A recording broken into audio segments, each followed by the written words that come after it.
This is We Burlesque. Hi, this is a lot of bouteille. Hey, this is Rex Halligan. Hi, this is Miss Brawling Beauty.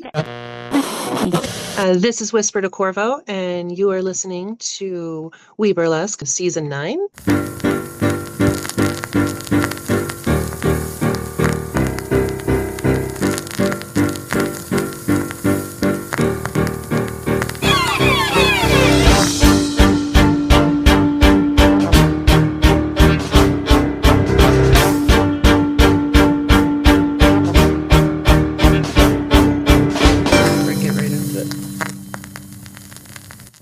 This is We Burlesque Podcast, and I'm your host, Victor Devon, and through the miracle of fiber optics, I get to talk to nightlife individuals, often in the field of burlesque and drag, and we find out what else. Today is no exception. I'm very happy to have, all the way from Colorado, I have Bella Fire. Hello, hello. Hello, hello. Happy to be here. Thank you for inviting me to join you. My pleasure. So you actually just participated in the Colorado Burlesque Festival, right? I This past did. weekend? How was that?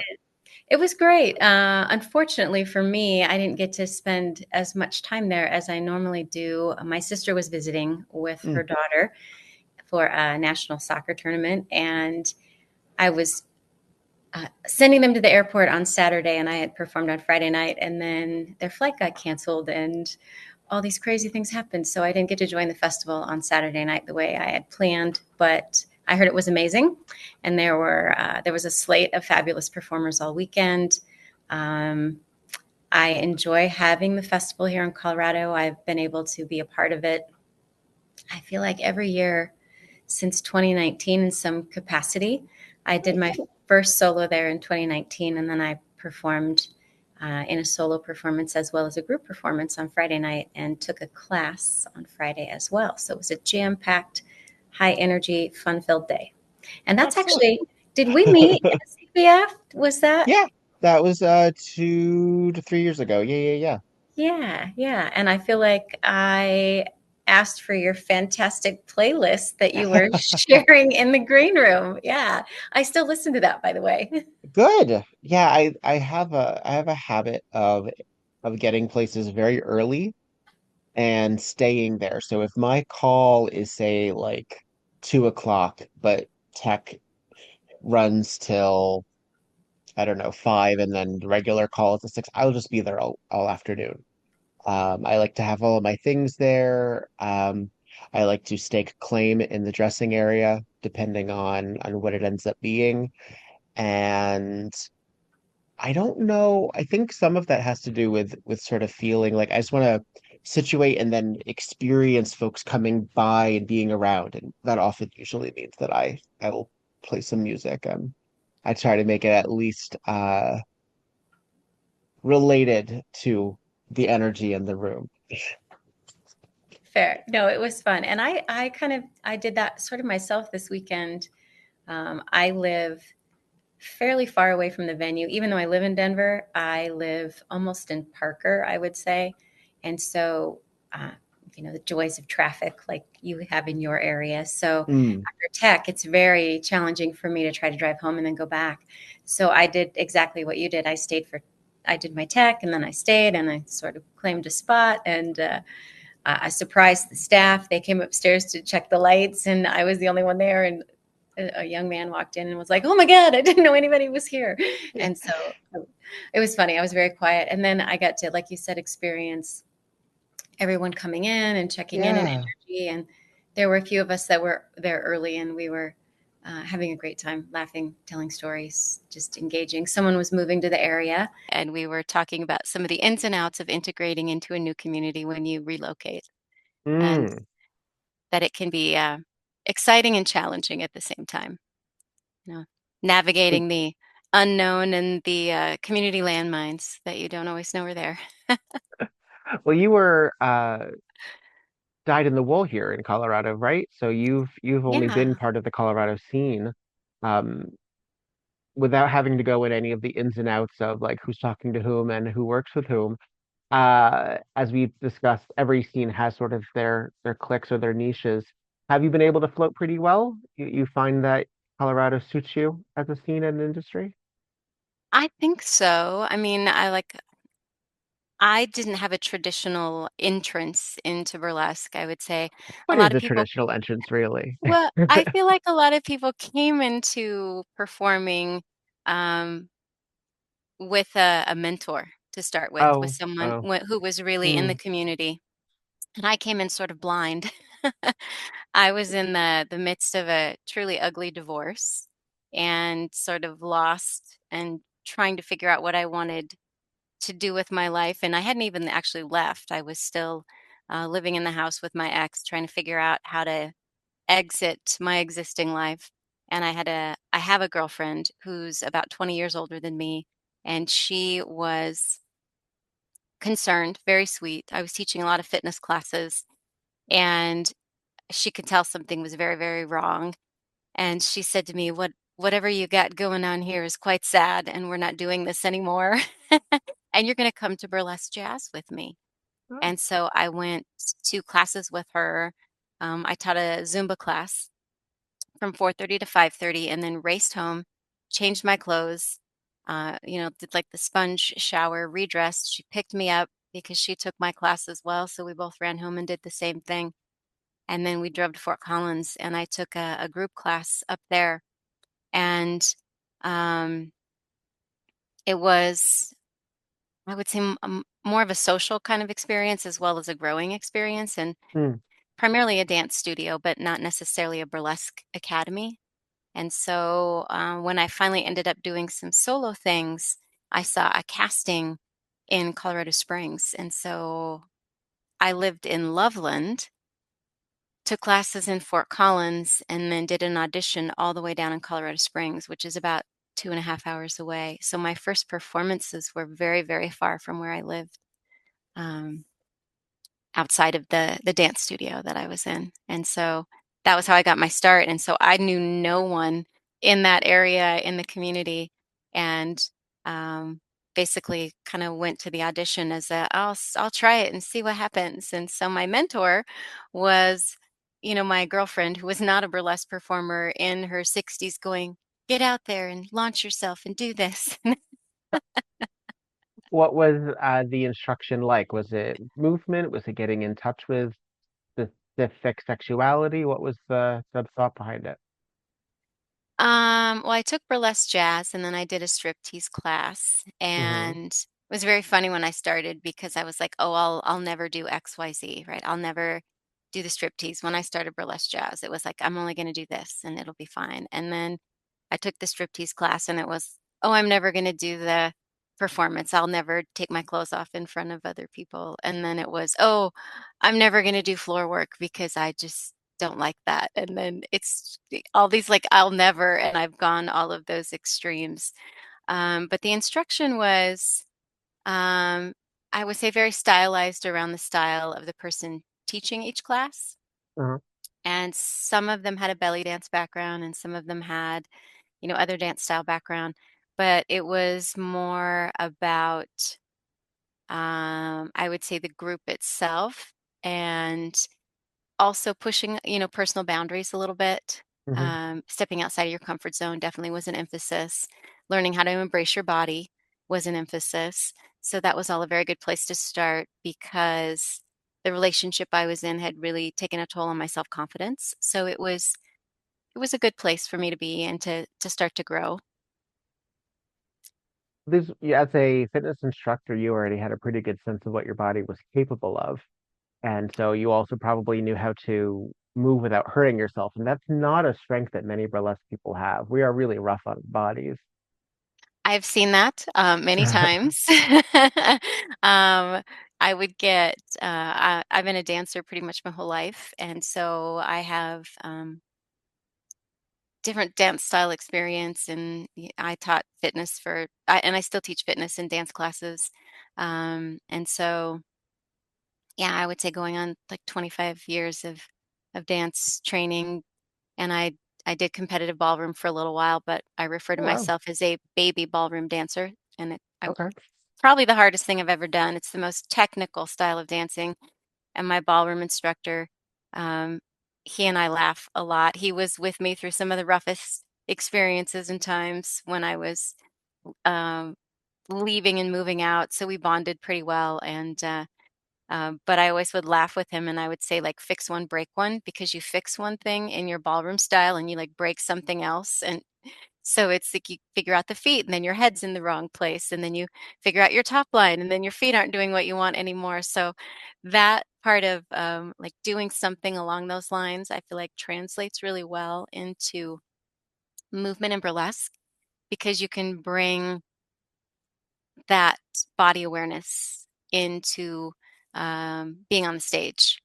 Mhm. Now, managing stage presence is, along with the movement is something else because many people in burlesque, I think, come from a theater background, which I did not have. And I feel like some of the stage presence that comes with being a theater kid translates really, really well into burlesque as well because playing those characters and being not afraid to show vulnerability and to be gregarious on stage in a way that dancers maybe don't do or Mhm. don't have to do because their movement showcases that instead of the face.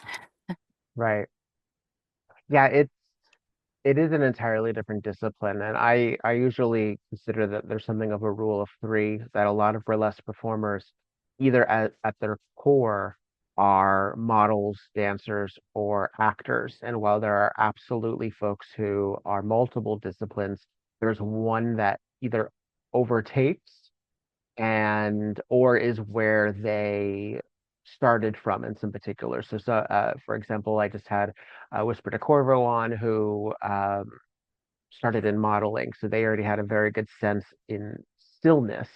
And then how do you bring that into movement, which, is a very specific thing? Or if you come from a theatrical background, how do you stay big but allow yourself moments in addition to that, because there still has to be, you have to have places to go. You can't start at 11. Right. And if you start at 11, there's nowhere for you to go, and you're going to probably burn yourself out. You're going to probably burn the audience out too. And that's also not really what the art form is, per se. So when you were exploring the sensuality and the sexuality of striptease, as and we've discussed this previously, as an older individual and having more lived experience than perhaps some of the burlesque folks who might really be starting this at like 21, 22, with their own issues of body stuff. Did you feel that either assisted you in some way or it was just another way of maneuvering?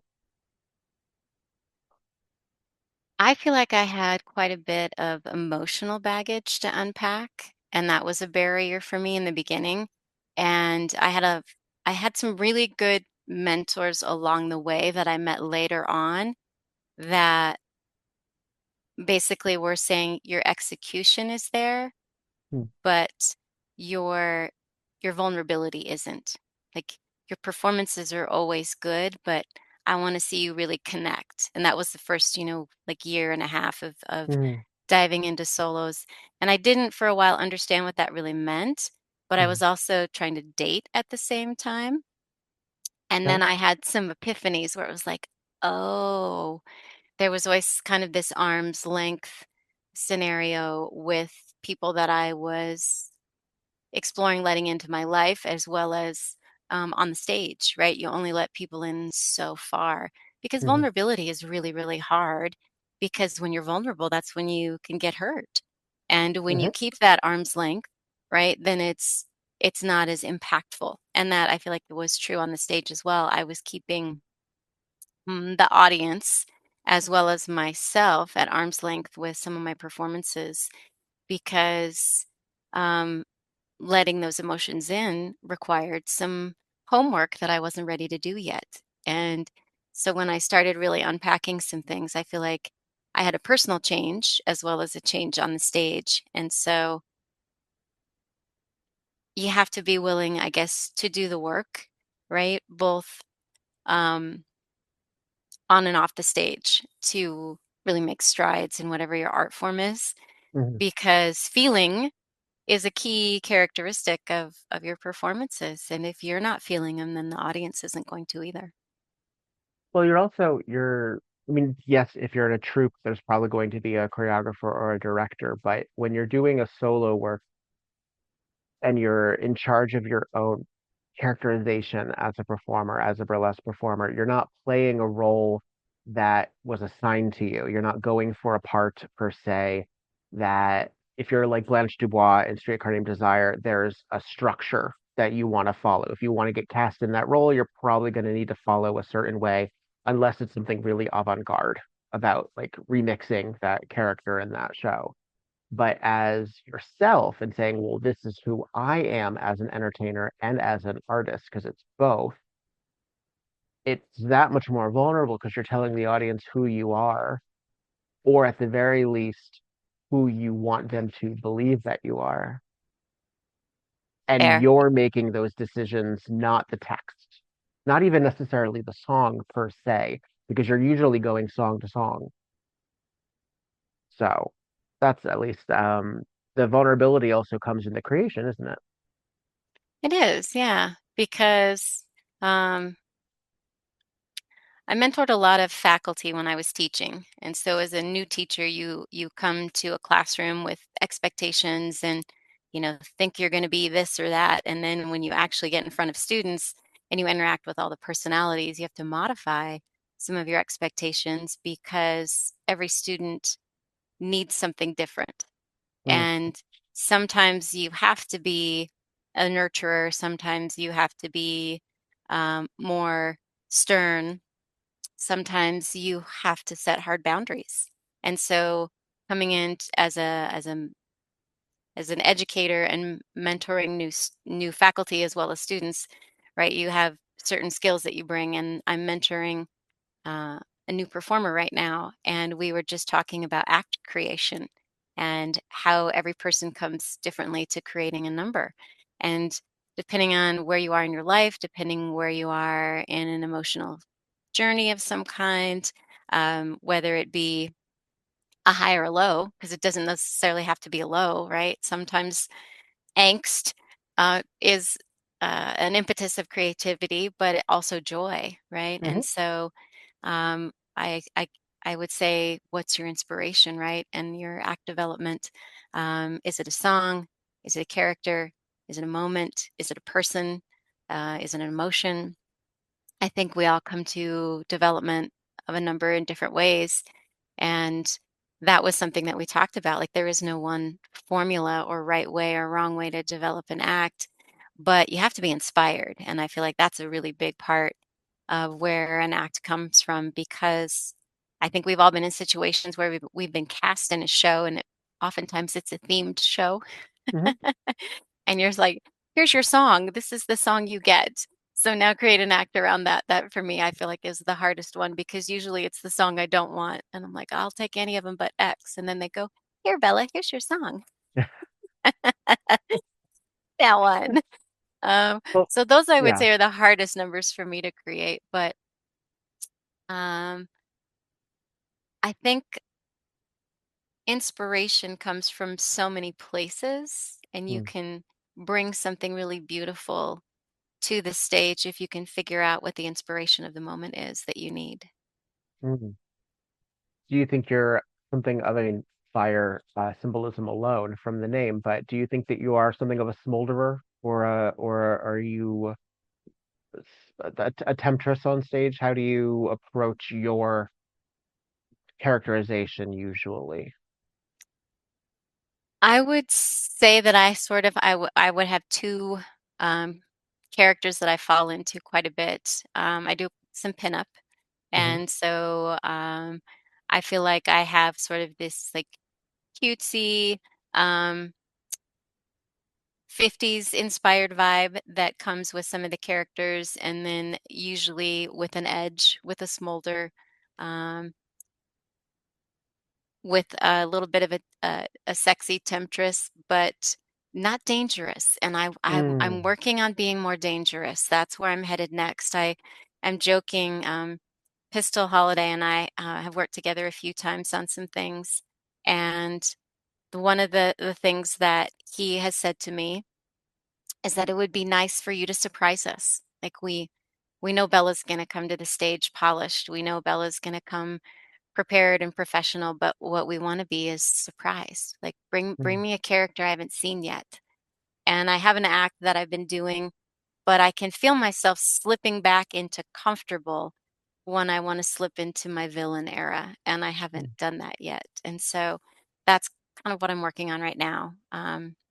I have the number. It's mhm, been polished and I performed it many times, but I would say that my face doesn't match the character that I want to play. And so I feel her, but I don't feel like on my face that the audience necessarily sees her the way that I want. Because there is, we all have an edge to us that we don't necessarily show. I have been told in the past by my therapist that I suffer from toxic niceness. And I thought I got past some of that. And sometimes I've gotten better at, I would say, um, speaking my truth and mm, doing it in a way that's tactful because I don't, lashing out is not what I think is constructive. But I also want to make sure that I hold my boundaries firm, and I've gotten really good about doing that. But I also think it's okay for me to show an edge sometimes. I am Gen X, and we do all have a little bit of an attitude. And so I do my attitude a lot of times in private, and mm. it's okay for me to do it in public sometimes too, because I really don't put up with a lot of shit, and I feel like because I'm petite and nice, that at times people will attempt to take advantage of that.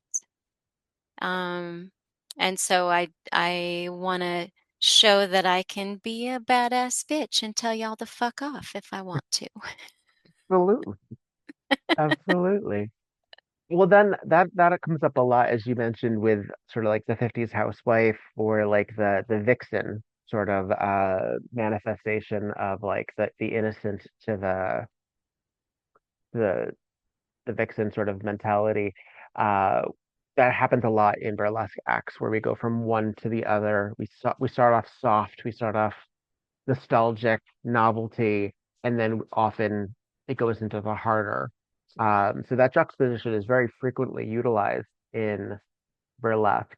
Your act that you're working on, where you want to come off just a little tougher, as it were, does that start off tough or does that have that lead in It's edgy the whole time. the whole time? Yeah, Yeah. it's hard hitting, kind of in your face the whole time. Yeah, and um I'm excited because I'm actually going to take that act to Australia. And Ooh. so I feel like it's a very physical number as well. I do quite a bit of acro chair and floor work, and being almost 55, um, it definitely taxes my body. And I have a lot of bruises all the time from that. And people are always like, God, what did you do? And I say chair work or floor work. And the people who are performers, they all go, oh, yeah, they Yeah. get it. But if other people look at you like, wow, did somebody beat you up? Or Yeah. like, what are you doing? I mean, it requires some conditioning, doesn't it? It does. Yeah. It does. Yeah. And I actually hurt myself in November and I hadn't realized. I mean, I knew that I hurt myself, but I didn't think I hurt myself that bad. Mm. I haven't had an injury for a while, because when you have an injury, right, it takes you out of what you like to do. But I was performing on the bar at a venue, hopped up and did a little floor work, but on the bar, and I didn't stack my shoulder alignment the way that I needed to, and I actually popped my shoulder out Ooh. part way, and then I popped it back in. And what I didn't realize is that I had a partial bicep tear. And I continued to dance on it and perform for another couple months before I went and got it checked.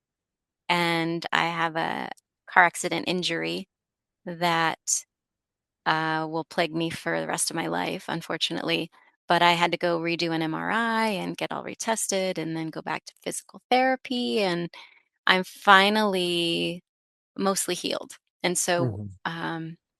making myself retrain instead of kind of condition, I had to do that with my PT. And so being diligent about doing physical therapy and really, taking care of your body and doing all the things you're supposed to do, like we were talking about.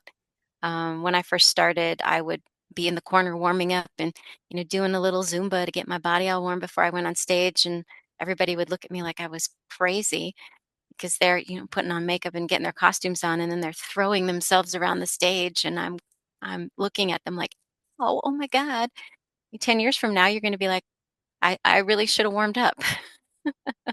And so I didn't stretch as much as I should have that day, and I didn't, warm my body up that day, and I really did hurt myself. And so now I'm back to being very diligent about warming up before I take the stage. Yeah. Do you think that pre-performance Bella Fire, because you said that through the divorce and through sort of this reclamation that you felt during your creation of your performance work, um, that there are still pieces of quote the old Bella that you're able to draw from safely, hopefully, but to give yourself a different sense of vulnerability when you're performing? Yes, I would say that's true. There are pieces that I don't like to unpack very often because it's still Mm, very hard. But the first real solo that I did was around a person that helped me move forward. And that when I did that act, what it meant then is not the same thing that it means now, because that, acts like we talk about evolve, mhm, but it was very emotional because I was in a relationship that did not have a physical component to it. And it was like being a roommate. And we'd mm, been together 26 years. And to mm, go long, and I'm talking really long periods of time, like 10 years without, like, we didn't have sex, let me just mhm, say that. And to mhm, go long periods of time like that and think, wow, what is wrong with me? Like, why doesn't he want to touch me? That was really hard because I would teach my Zumba classes and my fitness classes, and I would have people say to me things like, "Oh, wow, your husband must really love you." And I was like, "Yeah, no, he really doesn't." And so to use some of that sensuality and some of that sexuality that other people would see in me that I didn't see based mhm, on my past relationship, to be able to connect to that in a new way and be like, oh, hey, wow, people do really think that I have this raw sexual energy that I didn't think I had. That was yeah, very empowering. And so tapping into that early on was exciting, mhm, a little bit uncomfortable at times. So being able to harness that in a way that I'd never done before. But there's also, I think, like an undercurrent of anger that's still there that I haven't mm, like really tapped into. mhm. Hey, this is Victor Devon.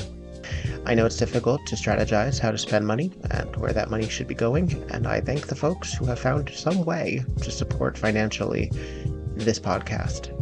Massive love to the people on patreon.com/we burlesque.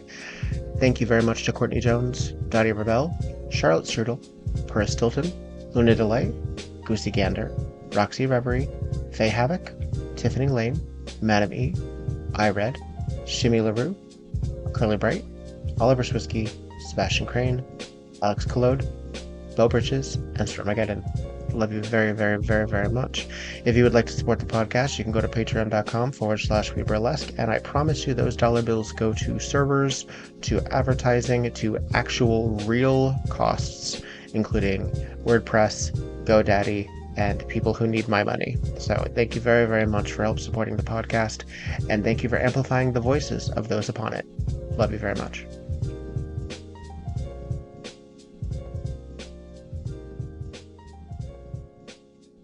Well, I mean, Much of performance art comes from trauma very frequently. It's a lot of us come from uh, I say very frequently like different boxes of neuroatypicality in crayon form. But we are the weirdos very frequently. We are the ones that didn't either fit in or found our group of our circle and stayed within them. Some of us were the cheerleaders, some of us were, but I think even then there was a certain level of alienation that was felt or that was brewing that then was fulfilled in another way through performing for others that provided either a release or a therapeutic sort of just it felt good in a certain way. And I don't know a lot of entertainers who don't have some backstory of going through some shit. I don't know a lot of people who haven't been through some shit, frankly. I mean, even if you've had a pretty charmed life, the day to day can be pretty taxing. Like our present day in this country can be pretty taxing. Um, so sometimes it also can feel a little frivolous or a little silly that we spend so much time or we spend so much energy on what looks to be a very frothy, fun, glitzy, glamorous um, job. But there's so much that is brought into it, either in our baggage or the cultural landscape or what have you. Where do you feel that since you started this later um, than some of your contemporaries, but also before the pandemic, before or during, the first Trump administration, where things are differently scary than they were before, how do you feel that burlesque fulfills either in you or that you hope to convey to an audience for those few hours that they're not in the blazes? I would say my entrance, there was a certain amount of nativity that came with it because I I didn't have a mentor in the community to really warn me about some of the perils that come along with performing because there are some.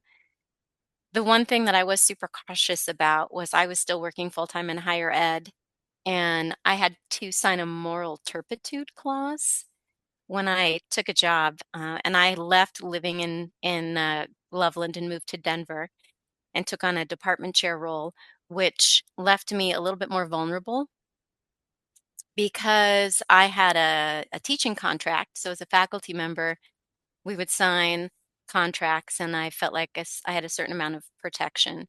And then when I became department chair and I was an administrator, I was an at-will employee and could be, let go pretty much at any time. So stepping into that role, I was a little bit nervous, and I did actually ask some questions during my onboarding because I was not aware I was going to have to sign a moral turpitude clause. And I basically asked moral according to who?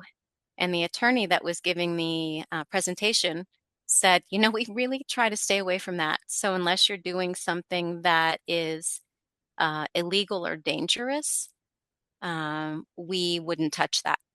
And I Mm, asked for some examples. And basically, the big one is that, when you're in a position of power, they don't want you sleeping with your students. So that's sort of a no-brainer.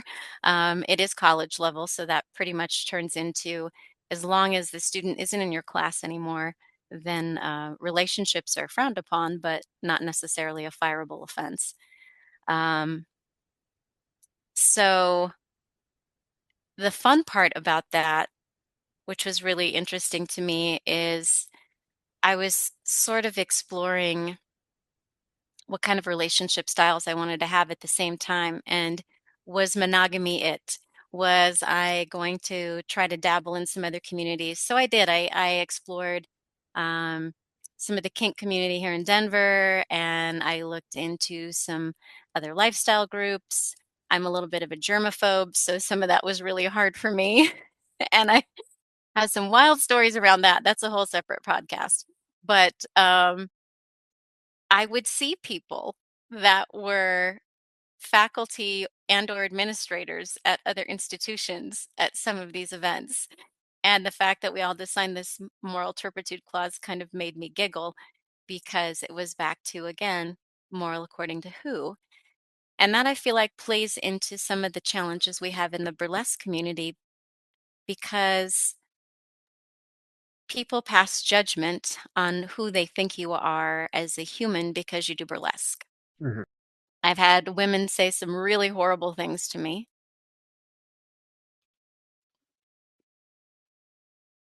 Yeah. about the fact that, I'm a burlesque performer and assume that you're some trashy slut just because you're on a stage and that you do some artistic form of stripping.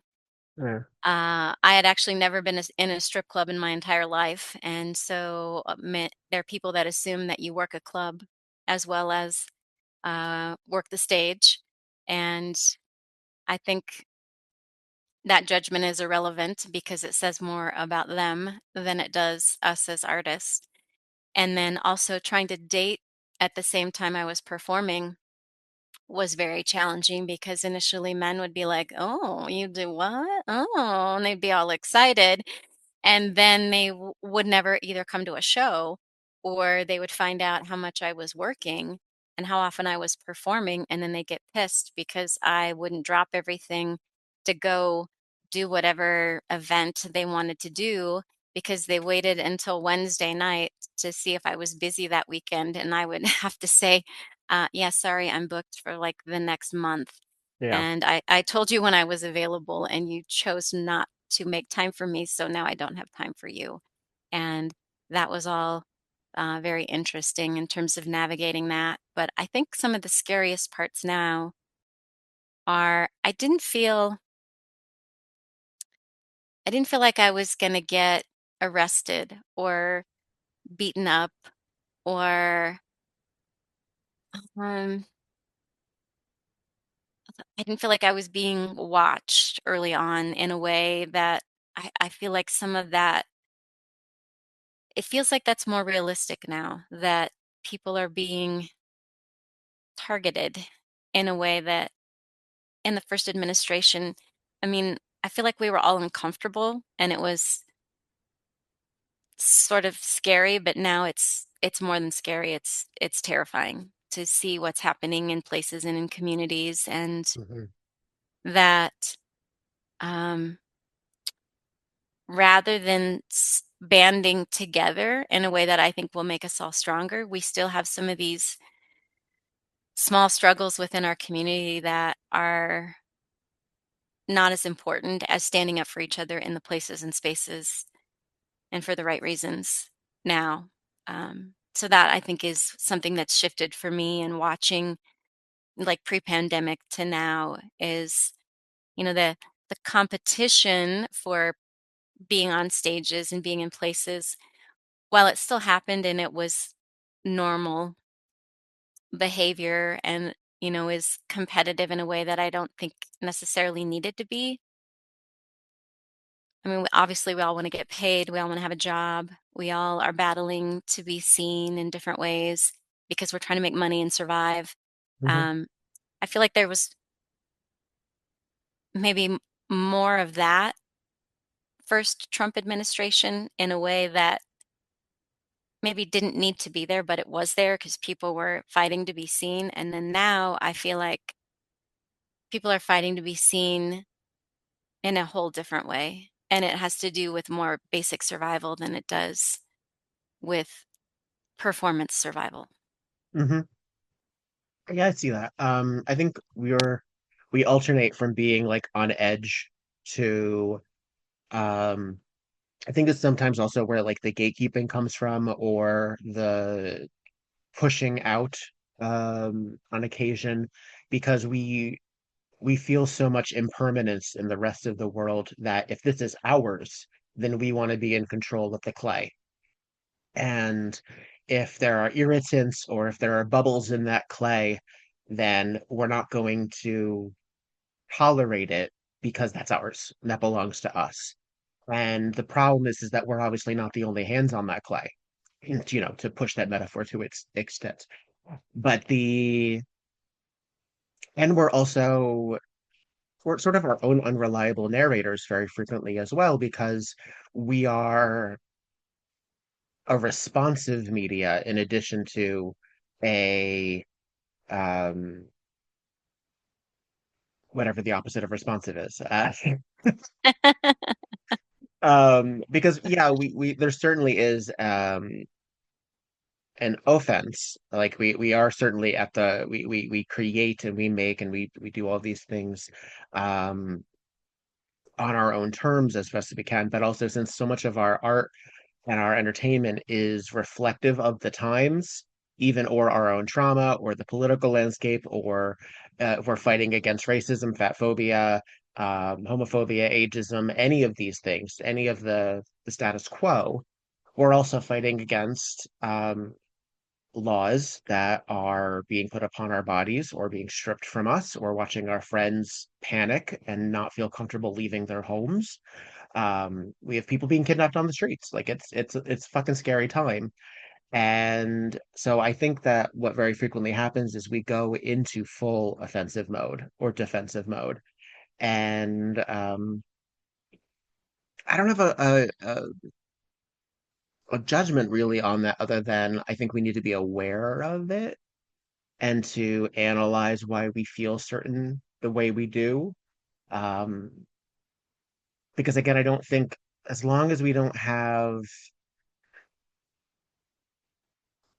a consistency in the industry or in our field or whatever, um, we're always going to feel pretty isolated as our own individual work. And I don't think a union necessarily, and I'm pro union, but I don't think that we even agree necessarily on the same terms to even do that. You know what I mean? I feel like that's one of the struggles of artistic personalities, right? Is what one person needs, someone else doesn't. And it's mm, oftentimes it's regional. Like what's happening in California is different than what's happening in Colorado, is different than what's happening in some place like Michigan or sure.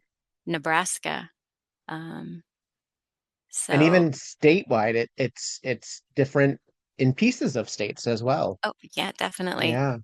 So, Um, Colorado Springs is definitely a lot more conservative than Denver. mm, Um, there's a big conservative Christian group down there, and there's military base there. And even though we have a military base here in Denver as well, mm, the the the level of conservative community that we see is very different. One of the challenges I will say that I faced when I first started, and I feel like this is a generational thing, and um, other women of my era who are also in burlesque, we have talked about we need to have group chats on things like menopause because mm, we all have these horrible symptoms. But it's not that I want to express. But we do need to get that group started. Just Cora, that's a shout out reminder because Cora Vet has said for a long time that we should have that group.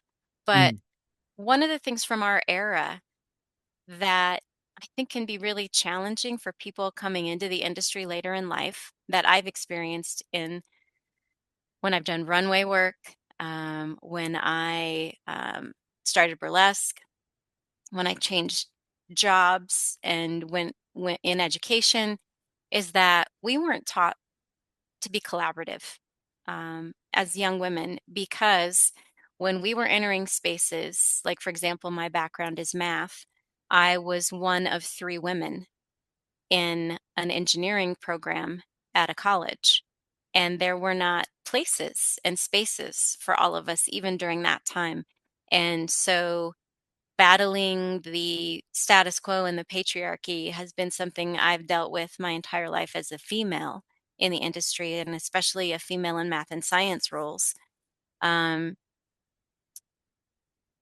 Being questioned continually about my expertise. mm, When I finished my PhD and I was presenting for Colorado Department of Higher Education to rooms full of vice presidents and presidents of colleges. I felt like I had to run the gauntlet of rapid fire questions from rooms of men who didn't believe my skill set. And then I would have to, quote research citations and um, throw out all kinds of information to them before they would acknowledge my credibility. And because I wore a pencil skirt and a sweater, my skill set wasn't as savvy as the guy who was wearing, the Hawaiian shirt and jeans because he had a penis, right? And Mhm. so that I feel like is something that we have always had to um, fight for our spot at the table as a woman. And if there was another woman in the room, that she wasn't there to fight with us, she was there to take our spot. And so I feel like sometimes in burlesque, that is still there for women of a certain age. And it's like there's only so many spots at the table if you're over a certain age. And I don't know if we do that to ourselves because that's what we were used to when we were growing up. And Mm. so it's something that is still ingrained in us, or if we're feeling that external from the industry as well, that there's only so many spots for women of a certain age. I mean, it certainly that I'm sure can be attributed to the experiences of people of different size, of people of Black performers, certainly as well, the tokenism or what have you. And it is sort of like this we see this in theater where sort of like Moulin Rouge. It's like everyone, you have the little person, you have the goth girl, you have the black girl, you have the Asian girl who's very pan-Asian, where it hits all of the marks. Right. You have the fetish one, you have um the baby doll. Like we love an archetype and we limit very frequently to one. And that's fucked up, obviously. And it that doesn't apply when it comes to a showcase of talent. It shouldn't, certainly. But I think it certainly is and it certainly happens with the guys as well, to a certain degree as Definitely. well. I could see There's that as the well. guy, there's the guy. And it's harder with the guys of also different ethnicities and different body types too. And I'm sure age as well. All of these things. It's intersections that we need to make sure that we hit. Uh, And I would say that was yeah. one of the biggest challenges.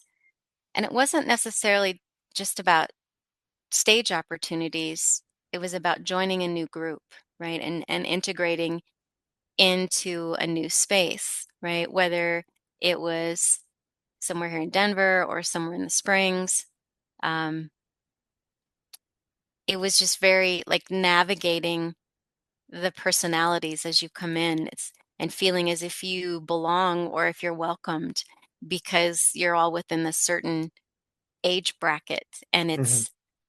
it's a very strange dynamic that um, when you're in and when you're in that group, it's like Hmm. ride or die. But if you're on the outside, and I feel like this might be true for any new performer, when you're on the outside trying to figure out a way in, sometimes you feel like a lone wolf. And so I've used this analogy many times with new performers.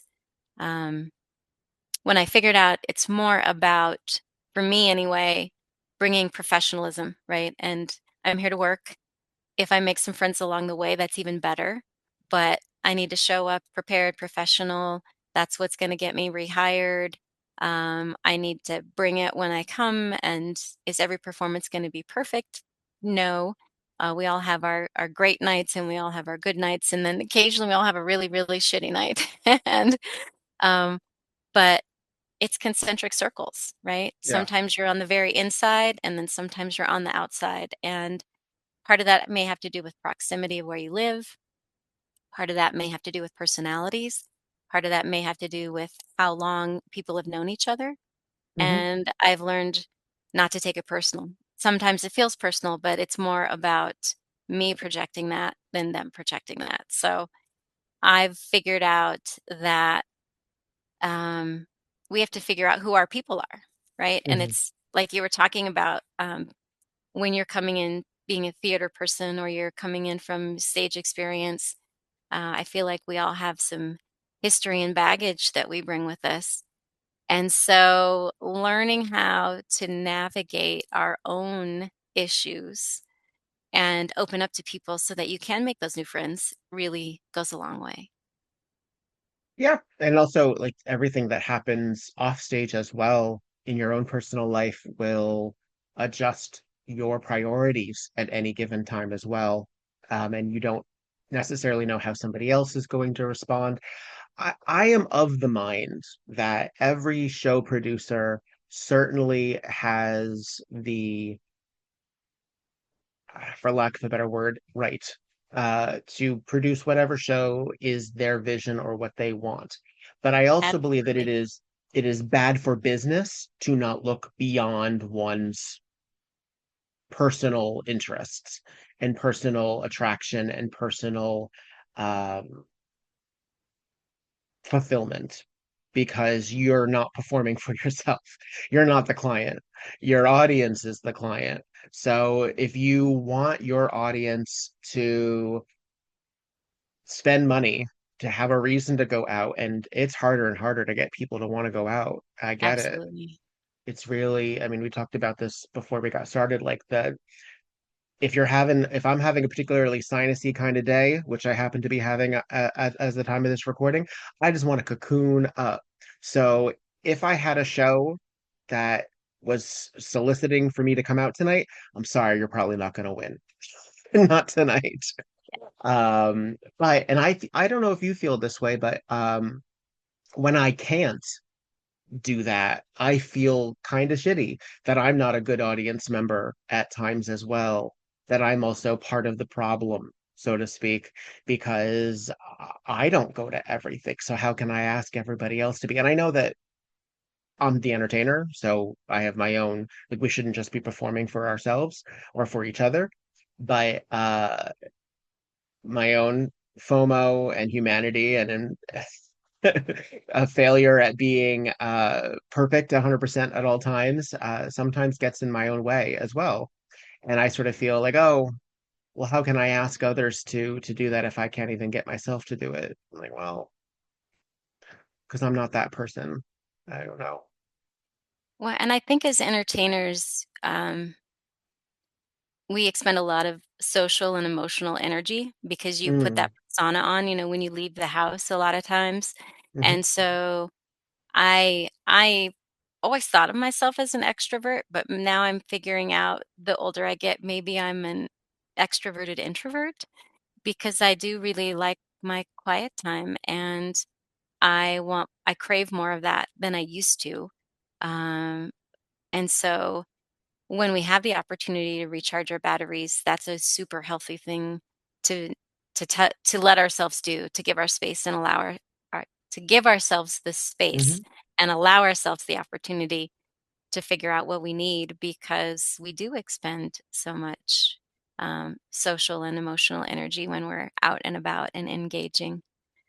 You did say something about audience members, though, Yeah. and this was something that was very empowering to me in the process of taking the stage and being the age that I am. I didn't start till I was 46, but one of the things that I really appreciated and still truly appreciate is when there are women in the audience who are my age who come to me and say, it's inspiring and exciting to see someone in my age group on stage and performing, and I didn't know that it would be okay for me to do that, and I've never allowed myself to think about doing that, and I'm glad I came to the show tonight because I think I might join this class or try this thing or, it may not be burlesque, but maybe they're gonna pole dance or maybe they're gonna change jobs or maybe they're gonna hmm do whatever it is, but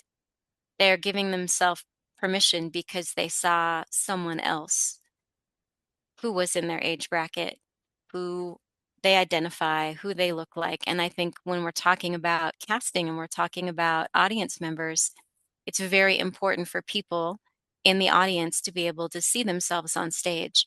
And Yeah. that's one of the things that, like you were saying, with casting, and I hope that people won't or don't get focused on there was only one person of this type in a cast, or there was only one person of this type in a cast.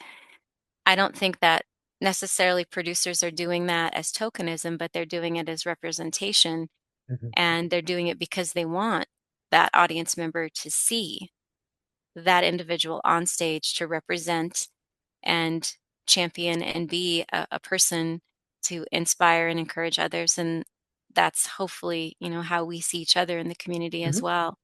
And honestly, there aren't enough of some types of performers in communities, and that's disappointing. It's too bad. And I'm hoping that we see more and more people of all shapes and sizes and ages and ethnicities taking the Yeah. stage. And it's a scary time, I know, for all of us to think about that. But I hope people don't stop coming to the art form, because it's rage time. I feel like it's like I was talking about tapping in, to my villain era, and I feel like female rage.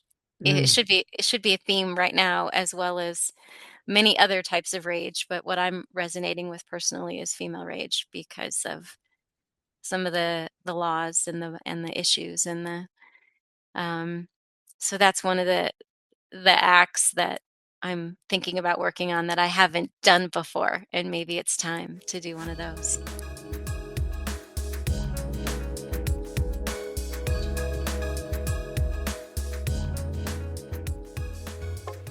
Are you looking for a show where the glamour is real and the stories are juicy? Learning about history is fascinating, especially when it's all glitter and glam. Join May December and me, Iona Fortune, for Let's Burlesque, where every episode dives into the dazzling world of burlesque legends, scandals, and stardom. You can find us twirling it on TikTok, Instagram, Blue Sky, and Facebook. And check out even more backstage goodies on our blog at letsburlesquepodcast.wordpress.com.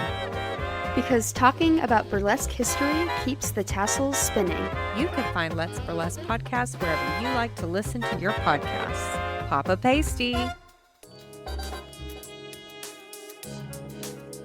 Hey, this is Viktor Devon, and I like socks. I've always liked socks. In fact, I like socks so much that I don't match them because life is too short. Not because life is too short to find the other one that matches it, but because I want people to see how many socks I have. And I don't always take off my shoes, but when I take off my shoes, I want you to see at least 2 examples of the quality that I am drawn to. And that is why I shop at Foot Clothes. You can get 10% off your first order at footclothes.com and enjoy the luxury, style, and utter ridiculousness that is Foot Clothes. I encourage you to do so, and I want you to do it right now. And I want you to feel comfortable not having those socks match. Get into it. Feel right about it. Take pictures. Make some money off of it. I don't need to see it. You can send those the way that you need to. But you have fun out there. That's footclothes.com. Promo code Viktor Devon, lowercase, all together.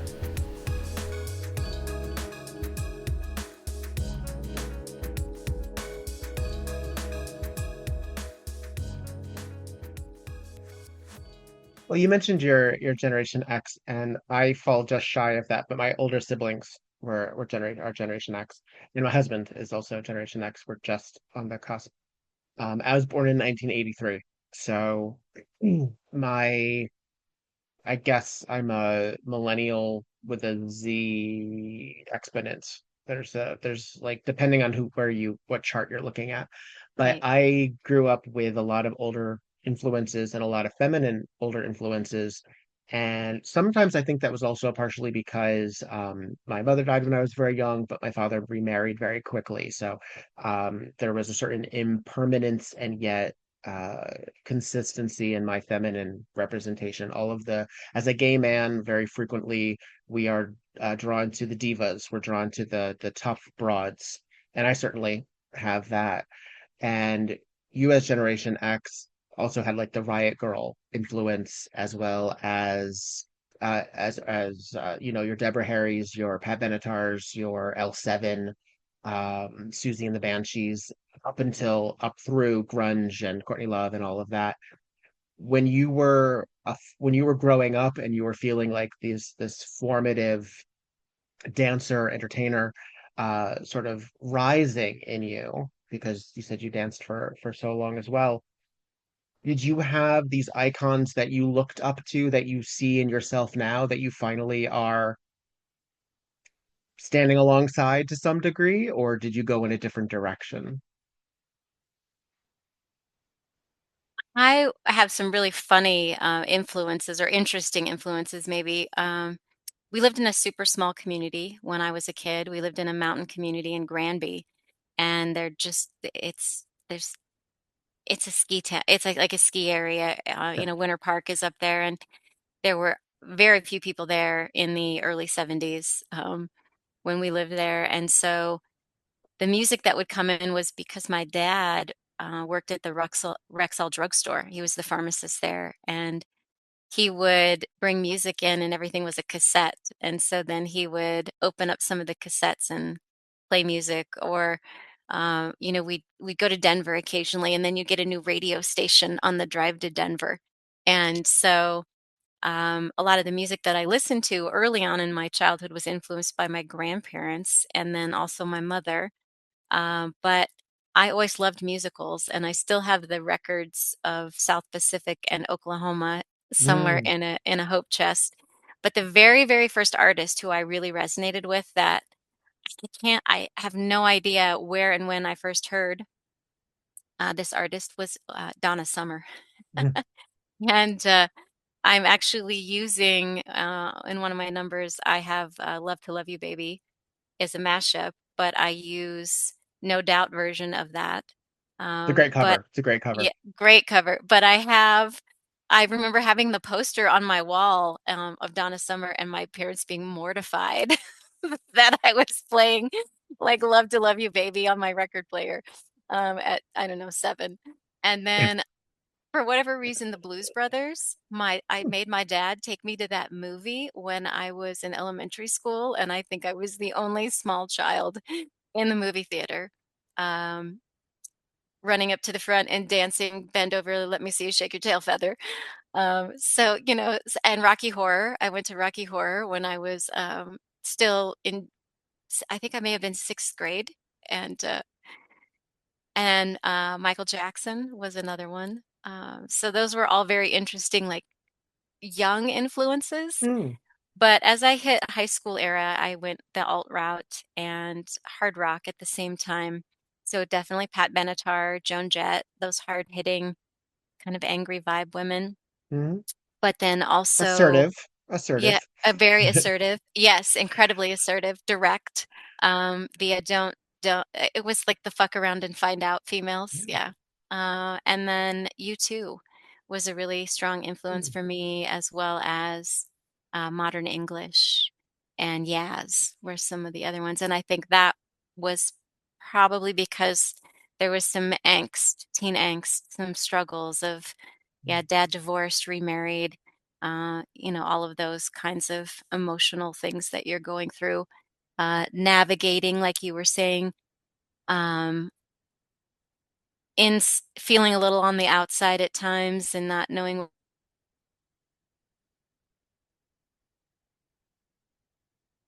uh-oh. I lost to you a for new just a city second. when I was in Sorry. middle school, and I the kids that were really cliquey were all together for years and years and years, and always felt a little on the outside. So yeah, I think you just carry some of that stuff with you your whole life. You froze for just a second, but I think I got you. I I saw Um, you freeze too. I was like, "Uh-oh, are we gonna lose it?" Yeah. no. Yeah, I think what really happens is a lot of these artists and a lot of this formative media influences, and as performers, we utilize a lot of it, even if it's not direct, even if we don't use that music specifically in our work. I find that to be really the case even of other artists too, because if you talk about, any of the musicians that do like their top tracks or their like you're like that musician doesn't resemble what you do at all. I'm like, well, no, but it's how it's channeled, it's how it's brought in or what have you like that. So I think it Well, when I teach my classes, and I talk to my students because I teach a ballroom meets burlesque class, and a heels class, I kind of joke around and I tell them like if you don't feel it, and I point to the naughty bits, like if you don't feel it here, then it's not the right song. Like you you got to kind of it's got to be in there somewhere, right? And if you're not feeling it in some way, then it's not the right song, right? So that your core is, I guess, your fire that you build from. That's where yeah, you go. yeah, it is very much so. Um, and then I'm gonna I'm gonna start doing like squirrel moments now because it's like, oh, things are popping in my head. Um, I also decided with my stage name being Bella Fire that I have to do fire. Like, why am I not doing fire? And I've always been drawn to fire. Uh, and I've started training in fire, and that's been very exciting for me, but challenging because not very many places will let you do fire. Funny how they don't want you to light their building on fire. Oh, weird. Yeah, well, Which is all the great. equipment is expensive. Yeah, All the every well, I mean, and also depending on some of these vendors are just made out of kindling. they are. So They really yeah, are. like I Um, performed in a place in LA, and they were like, you can't touch the curtains. Like, don't hump the curtains. Everything will fall. oh wow. It's built basically built on toothpicks. Like it's very Basically, fragile. Yeah. looks Yeah, gorgeous, but but don't touch it. Yeah, don't like touch it. don't even brush it. It's all coming down. House of Cards.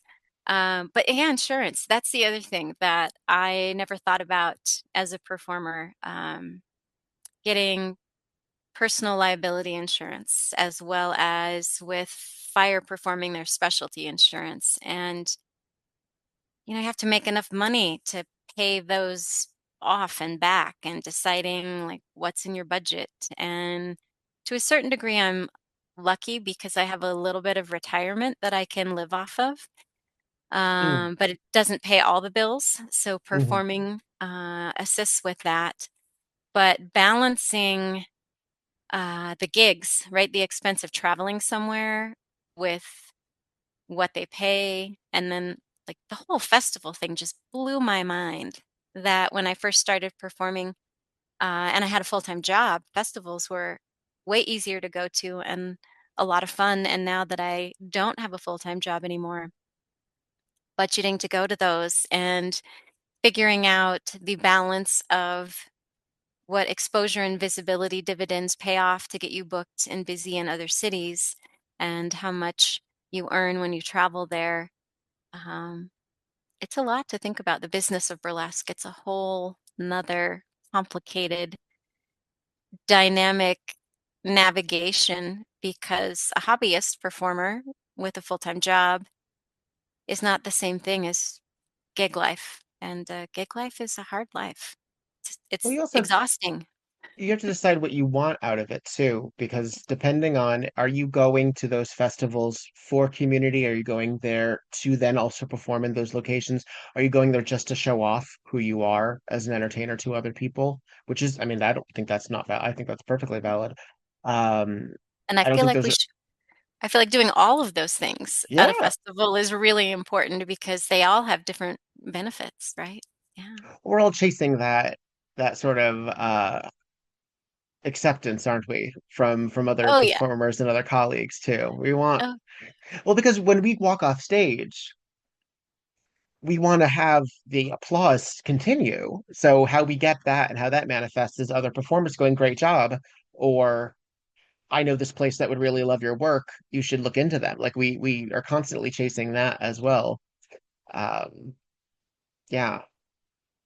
As a festival participant, in addition to Colorado, and I know you said Australia's coming up. Goodness gracious. Have there been other highlights and places that you've been able to travel to and enjoy? There have. There's I would say been equal as many no's as yeses, if not more no's, and that's I think a hard thing to navigate as a performer. But the yeses have helped me grow as a professional, and I really love to go to festivals because I like to travel Mm. and I like to explore um, the community and the culture. Most importantly, when I'm going to an international festival, I've been to Canada a couple of times. Both of those were really wonderful experiences and would definitely go back.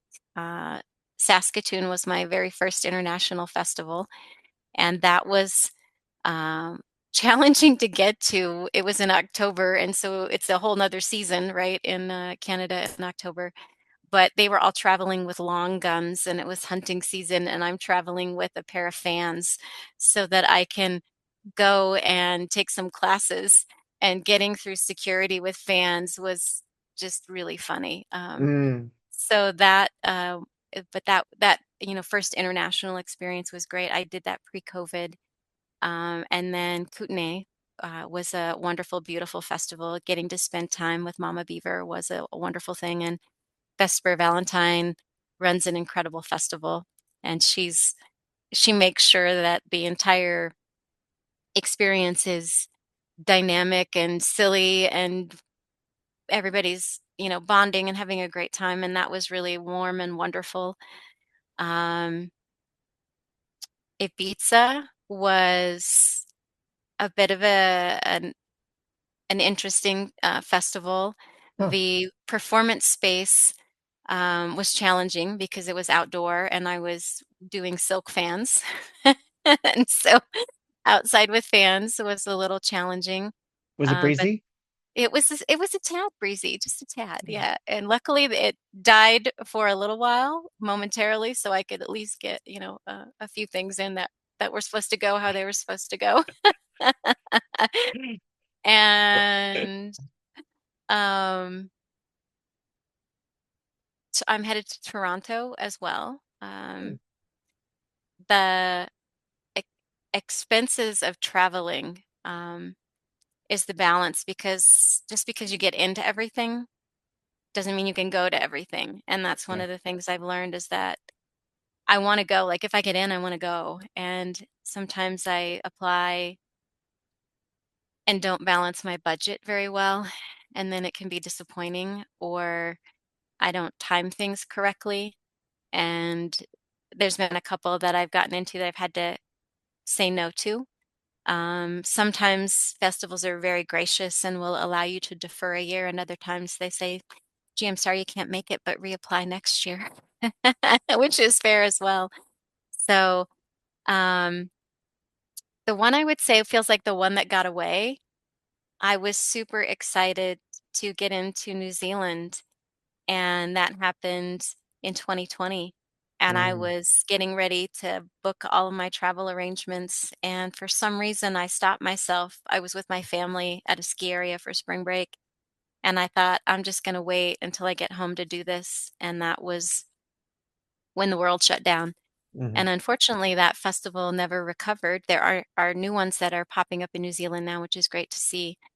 But that kind of feels like the one that got away because I don't know. There were so many things happening, and there was all this. I felt like I had all this momentum, and then I know so many of us felt that way, and then we all started over to a certain degree when the world reopened. Mhm. But yeah, festivals have been, I feel like, really great growth opportunities, and um, Weirdlesque now.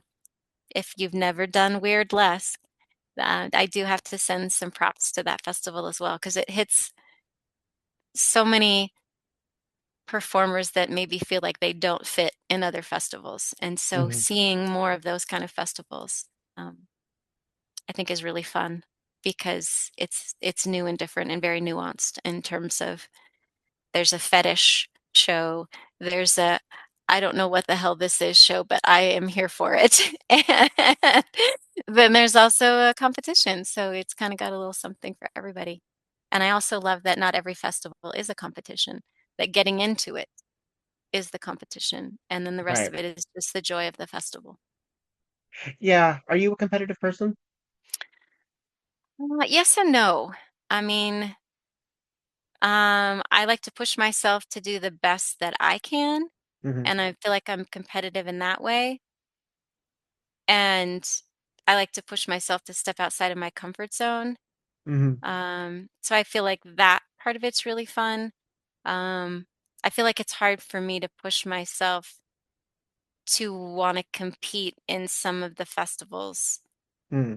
I do I do submit to compete, but I I don't know. I guess that there's like the I'll do it, but I probably won't win.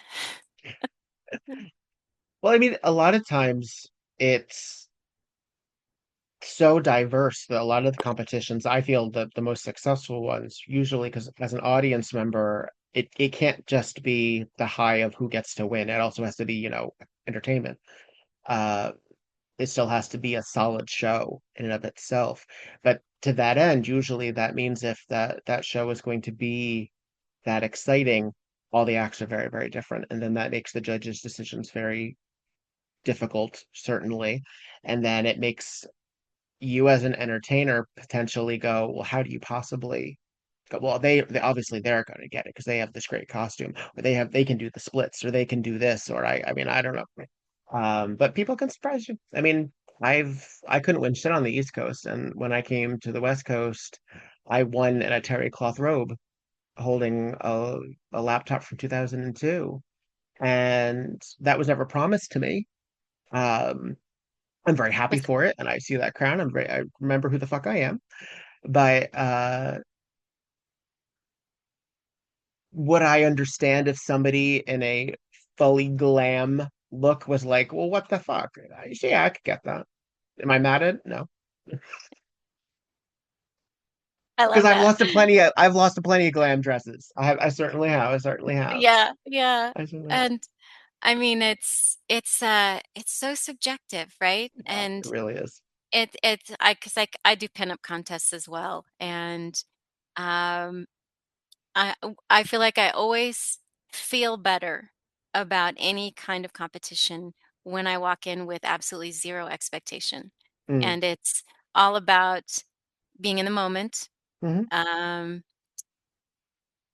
taking what I can get from it and building on my skill set, right? Hmm. And enjoying the people that I'm Hmm. meeting is always, I think, one of the best parts. And learning something new that I can add to my repertoire. Like, is there a nugget that I can take with me? Right. And that's, I feel like one of the things about CBF this last week that I was able to take with me. Hmm. There were actually two things. I took class with Banbury Cross, and she was kind of focused on um, stylization of a walk and some Mm. serious, like super classic bump and grind kind of elements. And I perform a lot of neo, but I don't really do a lot of classic. And I feel like I get classified as a classic performer a lot. And I don't know if that's based on The appearance look, and probably. yeah. And so, but I don't really do a lot of classic. So I did my first real classic number. I've created a classic number, and I have another one that's in the works. Mm, But I worked with Michelle Lamore a little bit in Vegas, and I have some beautiful fans that I got from Miss China Doll that sat on my floor in my living room in the same place for about a year and a half. And I would pick them up and play with them and go, I really don't know how to do anything with these.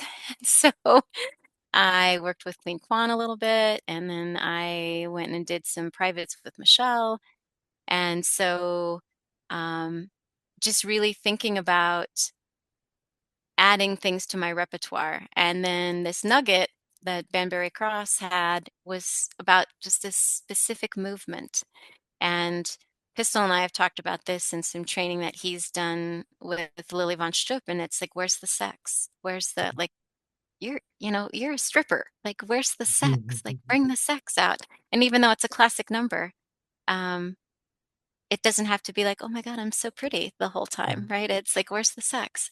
And so she did a couple of moves that's like, oh, yeah, okay, that, yes, now I know exactly. There's the sex. There's this, yeah, okay, yeah. And so I'm headed to Burley Picks in a couple weeks, and the the edge, right, Mhm. is one of the things that I'm working on between now and then, as well as the, like, give me a little more in that Mhm. classic number. And Mhm. I feel like if I can do that at Burley Picks, I'll feel really proud of myself, because I'll have made that next step or next level transition in these numbers that I'm working on. So that's my little goal for the next couple weeks. Yeah. I Yeah, mean, also like and when you do a competition, also, I recommend to anybody who is in their feelings after not placing, right. walk around, because invariably you will get some good responses from the audience, which again is why we're there. Just adding that in there. Uh, and that really has always been my saving grace personally. I've never felt that I've needed to prove to the audience that I am any good. The is audience usually gets what I'm putting down. And I Yeah. know part of that is because I know what I'm doing. I have a clear understanding of what I want to put out there and with my the authenticity. And I've spent a lot of time worrying about what the other cast members will think or what other performers in the audience may think, who again, they're the audience that night. That's I have performer audience members who like what I do but may not book me or may not, find a place for me in their shows, and that's fine, that's whatever. Um but the audience, that's who you want the award from. That's who you want that that response from. And you can get it usually at the climax of your act because they're, conditioned to applaud. But walk around, soak it in. Don't Yeah. allow people to be like, you should have won. Why did that person win? Don't do that. Don't do that. But if that happened to say it, that's not your fault. Well, and I feel like occasionally, if it does happen, that grace is a really important thing, right? To Yes. say, I appreciate that very much. Thank you. I'm glad you liked my number. They did a wonderful job. I'm very happy for them, right? And because it's just wasn't your moment, right? You didn't have exactly what the judges were looking for, but to someone in the audience, Right.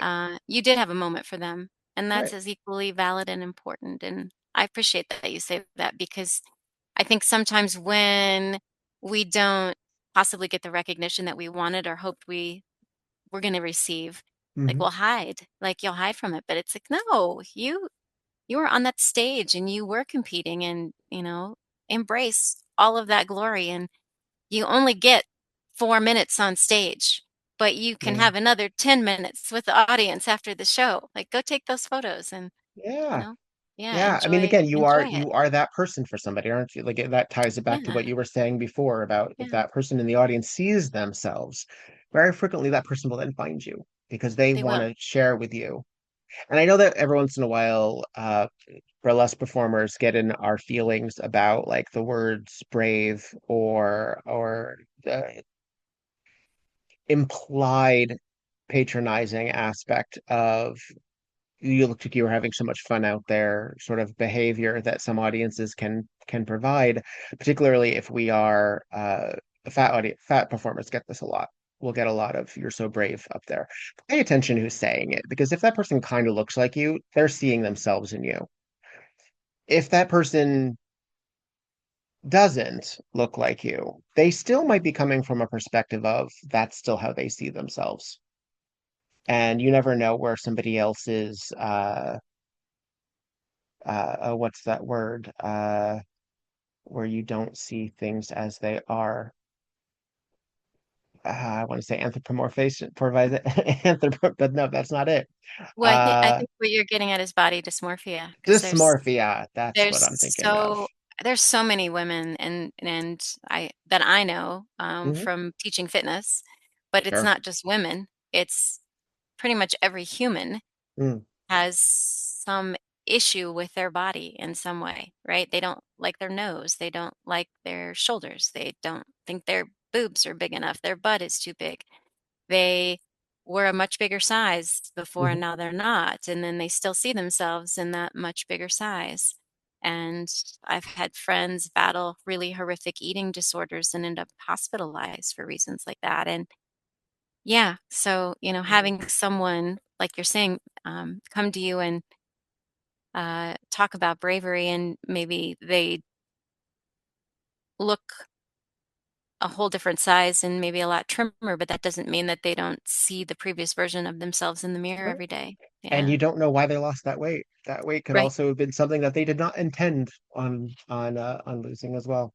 Yeah, I think again, I think it ties back to that defensive sort of this is who I am, so I get to Yeah. control the narrative, the clay Yeah. situation. I think a lot of that, a lot of us are working on the clay at All the all time. times, all All the the time. time. I do have one other really exciting show coming up Yeah, because it's a fundraiser. And I feel like it's really important to share. My mom is a survivor, and I know many other people have family members and or maybe survivors themselves. But we have an organization in Denver called Fork Cancer, and I will be in a show on Thursday this week with right. Jessica Lahore and Enzo Benzo and some other drag performers. Fabulous. That it's a fundraising event, a benefit event. Um, and it would be great to have as many people in my community come out to raise some money, and then also any other people who are doing events like this in their area, because it would be really nice to have a world where we don't continually have people sharing their diagnoses. Yeah, Yeah. yeah. Where can people keep in touch with all of your goings on since you are such a busy bee? I try to post everything on my socials. I have a love-hate relationship with my socials. I'm hiding from them, or was the last couple days because I was really tired. But I try to post everything on my Facebook, Bella Fire Dash Ray. I have to add the Dash Ray for Facebook because it's dumb and it tells me I won't exist otherwise. Or that doesn't think fire is a real last name? It doesn't, no, and I've tried to Yeah. delete Ray off of it many, many times. But that's my real last name for those of you on the inside scoop now. And then on Instagram, bella.fire.colorado is my other social that I use. I Nice. Did probably you should make a website at some point. at some point or another? I find because Yeah. again, socials are I mean, I know websites are hard to keep up with, but and there's still some other company, like it's still either WordPress or Squarespace or whatever. But Yeah. socials are so unreliable in terms of their reach What? and And your main the yeah, algorithms are weird. Like they keep changing the algorithm. Yeah. I know. I know. And of course, we as enthusiasts, they don't like all the body parts that we feature. So, No, I get shadow banned, I think occasionally. I post less nearly naked pictures than I used to when I first started because I think I was a little more like, whatever, I don't care. Up yours. And now yeah, I'm doing that. I really need people to see these posts because I want them to come to the shows. I know. I've been fighting reach all of my existence, so I don't care anymore. And I'm in my early 40s now and feeling the body needs to be expressed. So I'm actually getting more naked Yes. on Are you? things. Yeah. Well, I feel like we all go through these transitions. Um, I I was trying very hard to be in my villain era because we were doing the heroes and villains theme on Friday Yeah, night, and I was trying very hard to be in my villain era. I really suck at it, but I'm going to work on it a little bit more. I just can't be mean to people. I can be mean to people who are mean to me first, but okay. I can't be I can't well, and random strangers who are disrespectful in public places. I can be. Yeah. really mean to Then them. Yeah. But I do it in a my way that's it's nice and at the same time, which is, I don't know, very strange. So, my unsolicited advice is just think of the moment before then. Just consider why you're what you're doing. Think of it as a scene, and if you're doing it to the audience is that moment before. okay. That would be my Okay. thought. I And could do that. I teach character, so I often talk about like what the audience is representing for you during those 4 to 5 minutes in Okay. addition. And sometimes you're doing things in spite of the audience because it's really difficult to compartmentalize being strong and stompy when an audience is cheering and smiling at you because they're loving it. Like Right? it's hard to do that. But then you just sort of have to I guess work with what ferocity that you're working with and sort of look past them. And that's it's all different stuff. And it's different show to show too. But Well, that's well, yeah. character development is something that is definitely like the next, like, stop playing the same three characters all the time. Let's try some new Well, ones. Yeah. if you ever want to bounce some stuff off, I'm here. Well, I appreciate that very I much. love talking motivation and whys and hows and all that. It's one of my favorite stuff. So I appreciate and that that. goes for anybody listening. Actually, I am available, and we can talk availability and such. But I thank you for your time and your candidness, your candor. I hope that everything continues to just rise and rise and rise, that the flames grow higher and higher. When is Australia for you? Australia is in October. I October? actually perform the night before my birthday. Ah, I will be October 18th is the show in Sydney, and then Toronto is in November. November. Yeah. Well, then you have this year basically blocked out.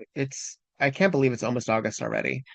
I know. I'm super excited. We've got some great events coming up here in Colorado and booked and busy, feeling blessed. We'll see what Good. 2026 brings. I hope that the same is happening for you. And I will actually be in California in October. Oh, nice. Um, Whereabouts?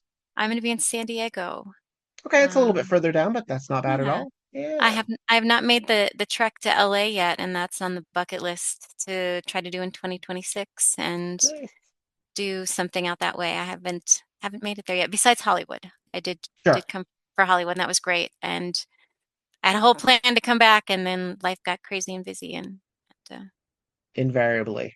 yeah, Invariably. And we just get those moments in between right. where we try to. Well, Again, it was working on that clay. right, and I appreciate being included in the other We Burlesque chat that we had. That Oh, was a yes. very robust one Yes. too. And there's I the group and the perspective was wonderful.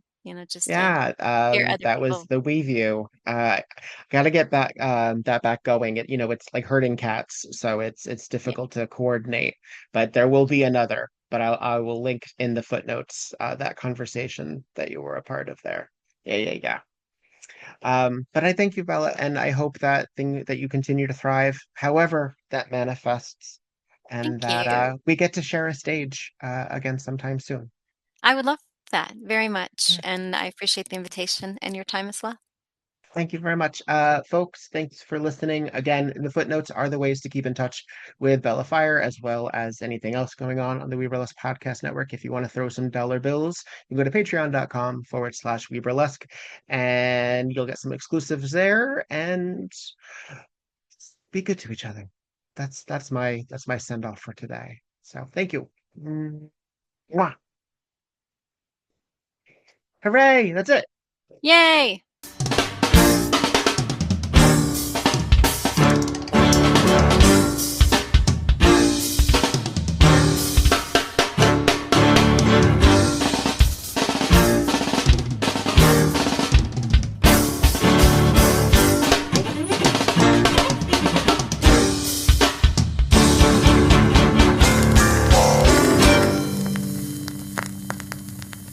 We Burlesque the Podcast, created, developed, and edited by Victor Devon. Podcast artwork by Logan Laveau. We Burlesque the Podcast cover art photography by Atticus Stevenson. Theme song, Anna 45 by This Way to the Egress, used with permission. All incidental music via Pixabay under the expectation of fair use. Please visit WeBurlesquePodcast.com for notes on this and every other episode. Follow We Burlesque and Viktor Devon on just about every platform, and support the podcast via patreon.com/WeBurlesque. Don't got the cash? Please follow, subscribe, and give 5 stars on every platform you can get your hands on. It really does help. All original material is owned by Viktor Devon and White Elephant Burlesque Corporation. All other materials property of their respective copyright. No infringement, while likely, is intended. This episode, and all episodes thereafter, are in memory of Lucky Charming. Miss you, friend.